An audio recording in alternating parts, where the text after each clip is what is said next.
नमस्कार, प्रियमदा फार्म्स की एक और वीडियो में आपका स्वागत है। आज हम लोग अपने यहाँ के देसी गौवंश जो हम लोग ब्रीड कर रहे हैं उसको दिखाना चाहेंगे आपको। ये हमारी पहली ब्यात की बछिया है जो कि अब 1 महीने में माँ बनने वाली है। और ये KG SG नरवीर जो कामधेनु सायर जेनेटिक्स है, कामधेनु गिर सायर जेनेटिक्स वाले हैं आपको पंजाब में, उनके यहाँ के नरवीर के सीमन की बछिया है। और ये अगले महीने बच्चा देने वाली है। इसमें बायफ का करीम बुल का 6th सॉर्टेड सीमन लगा हुआ है। एक बार इसको घुमा दीजिए पीछे। और इसका जो थन वगैरह है या जो बनावट है थन की वो बहुत बढ़िया बन के आ रही है। बस रोकी ये यहाँ से आप इसका थन देख सकते हैं कि किस तरीके का एकदम चारों वाट बराबर, और कहीं से भी मतलब किसी तरीके का टेढ़ापन या जो देसी गाय का लोग बोलते हैं कि थन झूल जाता है, वो चीज़ें नहीं हैं अभी। और ये इसकी उम्र की बात अगर हम लोग करें तो ये हमारे यहाँ जो पैदा हुई थी वो दिसंबर 2021 जनवरी 2022 में पैदा हुई थी। और अभी जो है 2024 का जून चल रहा है, मतलब 2 साल 7 महीने में बच्चा दी है। इसको हमने जो गाभिन कराया था वो सितंबर अक्टूबर के समय हमने गाभिन इसको कराया था। तो ऐसा नहीं है कि सिर्फ हम लोग HF और जर्सी पे ही काम कर रहे हैं, उसके अलावा हम साहिवाल पे भी काम कर रहे हैं। और अभी हमारे पास 2 साहिवाल की बछिया है, एक तो ये है, इसके अलावा एक और है जो नवंबर में बच्चा देगी। दोनों में हमने बायफ का करीम का सीमन लगाया हुआ है।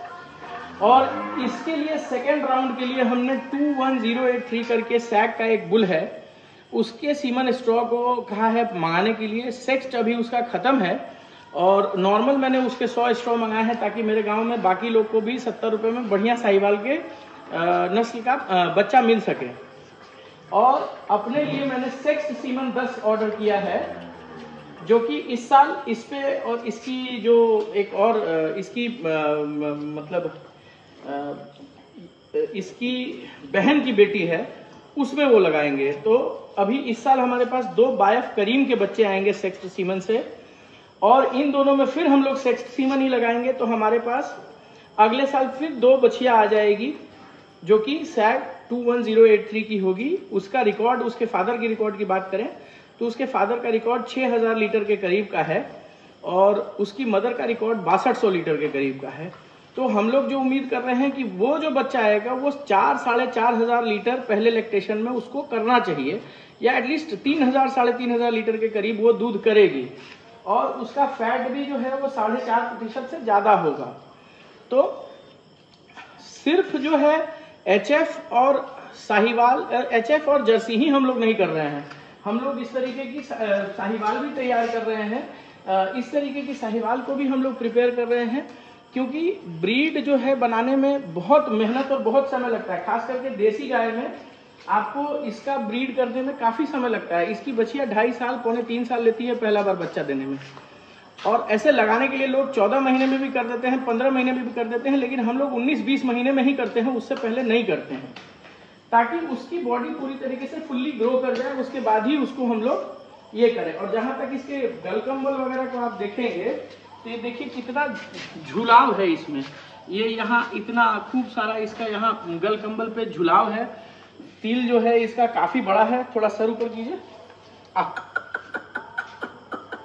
ये मेरे बेटे की बड़ी फेवरेट है, और जब इसकी मदर को हमने अभी सेल आउट किया तो मेरा बेटा काफ़ी उदास हो गया था, बट उसको मैंने बताया कि कोई बात नहीं, 1 महीने में ये बच्चा दे देगी तो इसके बच्चे के साथ तुम खेल सकते हो। प्लस इसका नेवल जो है, नेवल भी आप देखिएगा तो यहाँ देखिए नेवल में भी झूल है। तो ये जो चीज़ें हैं ये साहिवाल की निशानी है। और जिस तरीके का इसका बॉडी है ये आराम से 12 से 13 लीटर पहले ब्यात में दूध करेगी और पर डे, और 2200 से 2500 लीटर इसको दूध करना चाहिए, क्योंकि इसकी मदर भी 2600-2700 लीटर दूध 305 दिन में करती थी। अगर उस चीज को ये अचीव करती है तो एक साहिवाल के तौर पे इसको हम लोग बहुत अच्छी गाय मान सकते हैं। बाकी जो चीजें हैं वो तो रिकॉर्ड सामने बाद में समय के साथ आती है, लेकिन जब बात ब्रीड डेवलपमेंट का होता है तो ब्रीड डेवलपमेंट अच्छे सीमन के चयन से ही होता है। क्योंकि आप इवन जब देसी गाय की ही बात होती है तो देसी गाय में भी आप कम से कम उसके पेरेंटल एक्सपर्टीज को जरूर देखिए कि उसके पेरेंट्स कैसे थे। जो सांड जिसके सीमन हम लोग इस्तेमाल कर रहे हैं उसके पेरेंट्स का अच्छा होना बहुत जरूरी है। तो नरवीर उस समय हमारे पास हमने मंगवाया था। नरवीर काफी, हमारे एक यदुवेंद्र भैया हैं जो थारपारकर और साहिवाल गाय पे ही ज्यादा काम किया है, जिन्होंने, उनके ही सजेशन पे हमने नरवीर के सीमन को मंगाया था और अभी भी जो है उन्हीं का सजेशन है जिससे हम लोग 21083 का सेक्स सीमन का ऑर्डर लगाए हैं। तो जो ये हमारा सीमन, सेक्स सीमन पे खर्चा हो रहा है, ये हमको एक बार में कम से कम साल 2 साल तो आगे कर ही देता है। रीजन बीइंग कि अगर नॉर्मल सीमन लगाए और बछड़ा आ गया तो कम से कम एक बार में आप 2.5 साल पीछे जाते हैं। लेकिन अगर आप सेक्स लगा रहे हैं तो आपको मतलब 9 महीने 10 महीने में बच्चियां मिल जाती है। फिर उस बच्चिया को जब आप रेडी कर लेते हैं तो आपके पास एक प्रोजेनी रेडी हो जाती है अगले जनरेशन की। ये अगर कहें जो हमारा साइंटिफिक भाषा है या जिसको हम लोग जनरेशन कहते हैं, HF में जैसे हम लोग फर्स्ट जनरेशन सेकंड जनरेशन कहते हैं, वैसे इसको भी हम लोग बोल सकते हैं कि जो इसकी मदर थी उससे हमने फर्स्ट जनरेशन का ये बच्चा निकाला, इसके पेट में सेकंड जनरेशन का बच्चा है। उसी तरह जो दूसरी साहिवाल हमारी है वो ABS बादल की बछिया है और उसमें भी बायफ करीम लगा है। तो हमारे पास आज जब से हमने फार्म शुरू किया है 2020 के सितंबर से 4 साल में हम लोग सेकंड जनरेशन के बच्चों पे आ गए हैं साहिवाल में। तो उसके बाद अगले 2 साल में 2.5 साल में फिर इसके बच्चे 6.5 साल में हमारे पास थर्ड जनरेशन बच्चे आ जाएंगे। सेकंड जनरेशन का बच्चा बढ़ाने की बात है। अब मान लीजिए मैंने दोनों में नॉर्मल सीमन लगाया तो सेकंड जनरेशन में मेरे पास हो सकता है, प्रोबेबिलिटी है कि एक ही बछिया हो रहा है, लेकिन अगर दोनों में हमने लगा दिया तो 2 बछिया और आ जाएंगी। तो आपके पास सेकंड जनरेशन की 2 इस साल की और 2 अगले साल की, 4 सेकंड जनरेशन की बछिया होंगी जो अगले 2.5 साल 3 साल 3.5 साल में आपको थर्ड जनरेशन पे पहुंचा देंगी। तो आपको सिर्फ ये नहीं है कि आप गाय खिला रहे हैं, गाय पाल रहे हैं, इन सब चीज का आपके पास नोटिस होना चाहिए। आप इन सब चीजों को ध्यान में रखेंगे तभी आप अपने यहाँ गायों को मल्टीप्लाई कर पाते हैं। हम एक फॉर्मुलेशन अब अपनाते हैं कि हमारे पास जो अब अपनाते हैं, शुरुआत दिनों में तो हम लोग सेक्स्ड सीमन का भरपूर इस्तेमाल करते थे, अभी हम ये अपनाते हैं कि हमारे यहाँ जो फर्स्ट टाइमर हीफर्स हैं उसको और फर्स्ट लैक्टेशन की गायों को सेक्स्ड सीमन लगाएं। तो जो हम लोग वर्ल्ड वाइड शायर का सीमन मंगाते हैं वो हम लोग अपने हीफर्स के लिए मंगाते हैं, और जो उसके बाद ABS या NDDB का सीमन मंगाते हैं वो हम लोग फर्स्ट टाइमर काउस के लिए मंगाते हैं, और जो सेकेंड टाइमर और थर्ड टाइमर है उनमें हम लोग नॉर्मल सीमन लगाते हैं। वैसे कंडीशन में भी चूंकि हमारा जो हर्ड साइज है उसका रेशियो 45-30-30 है, 27-27 है। मतलब समझिए अगर 100 गाय का मेरा हर्ड है तो उसमें 45 दूध वाली है, 27 उसके पीछे की हीफर है और 27 उसके पीछे की काफ है। तो हमारे पास जो हीफर है 27 है, तो 27 में 30 से 32 अगर आप सेक्स सीमन लगा रहे हैं तो आपको वो प्रेगनेंसी मिल जाती है 27 की 27, और उसमें आप सेक्स सीमन 5000-8000 का भी लगा रहे हैं तो आपको महंगा नहीं पड़ता है। उसी तरीके से जो फर्स्ट टाइमर है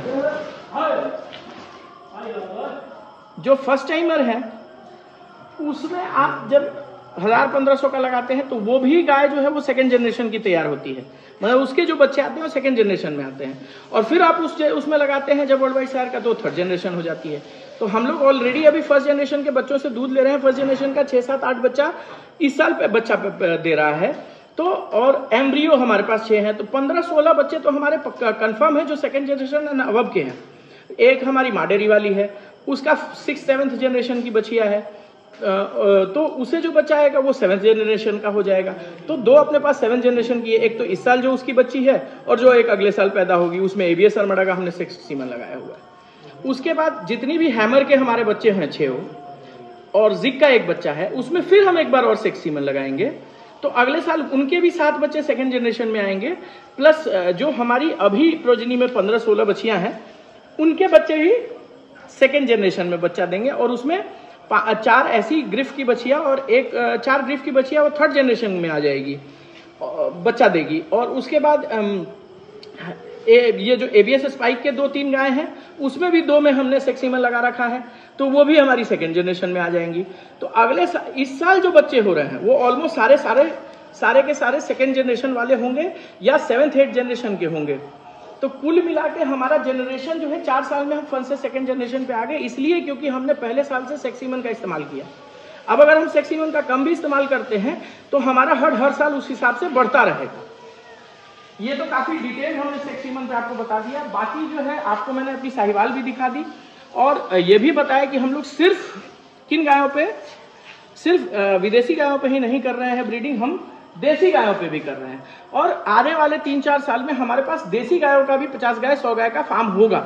ये चीजें हैं, 10 साल 12 साल का पूरा प्रोजेक्ट है और धीरे धीरे करके हम लोग उसको लेवल पे लेके जा रहे हैं। तो आशा है कि मेरी सारी बात आपको समझ में आई होगी।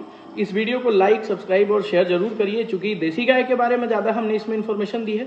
तो जो देसी गाय भी पालना चाहते हैं वो भी इंटरेस्टिंगली इसको देख सकते हैं और कैसे ये सारी चीज़ें करनी है वो समझ सकते हैं। तो इसके लिए धन्यवाद वीडियो देखने के लिए। नमस्कार।